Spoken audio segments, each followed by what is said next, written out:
খাবারটা আসলে দেখতে খুব লোভনীয় লাগছে আর দেখতে মাশাআল্লাহ অনেক সুন্দর হয়েছে। আমার রান্না বলে কোনো কথা না, যেটা সুন্দর সেটা সবাই সুন্দর বলবে।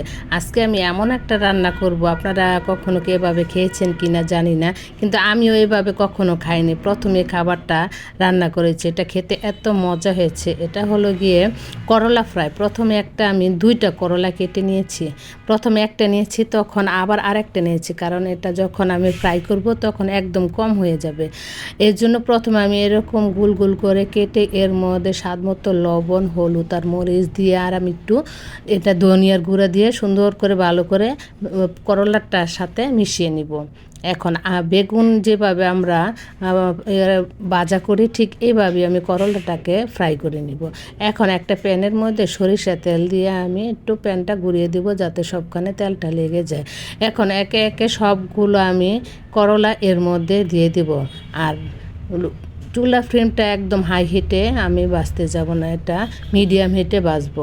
এখন সুন্দর করে সবগুলো দিয়ে উল্টে পাল্টে ব্রাউন কালার করে আমি এই করলাটাকে ভেজে নিব, ভেজে তারপরে নামিয়ে ফেলবো। আর এটা এভাবে খেতে যে কি মজা হয়েছে আপনাদেরকে আমি বলে বোঝাতে পারবো না। এমন যদি একটা খাবার হয়, অনায়াসে যে কোনো মানুষে 2 প্লেট ভাত খেয়ে ফেলবে, এত মজা হয়েছে। আর এটা মুখে রুচি, ওফ কি বলবো। আপনার মুখে রুচি যদি না থাকে তাহলে মুখের রুচি চলে আসবে, এমন মজা হয়েছে। আমরা যখন দেখেন কত লাল লাল করে ভাজা হয়েছে, এটা কিন্তু এমনিও খেতে এটা খুবই মজা হয়। কিন্তু এটাকে আমি আরেকটু স্বাদ বাড়ানোর জন্য আমি এখানে আরেকটু একটা কাজ করব, সেটা হলো আমি পেঁয়াজটাকে কুচি করে একটা প্যানের মধ্যে আমি তেল দিব। এখন আমি সরিষার তেল দিয়েছি, দিয়ে এর মধ্যে পেঁয়াজ কুচি আর মরিচ কুচি দিয়ে আমি একটু ভাজবো। আর এর মধ্যে আমি কিন্তু অফ ক্যামেরা আমি একটু মরিচ দিয়ে নিয়েছি, গুঁড়া মরিচ, আর কয়েকটা একটুখানি লবণ দিয়েছি, দিয়ে এরকম লাল লাল করে ভেজে এখন আমি যে করলাটাকে ভেজে রেখেছিলাম এর উপরে দিয়ে দিব।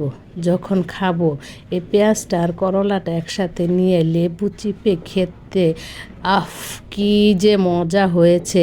আমার এখন ভয়েস দিতে গিয়ে আমার মুখ দিয়ে একদম পানি চলে আসছে। আমার কাছে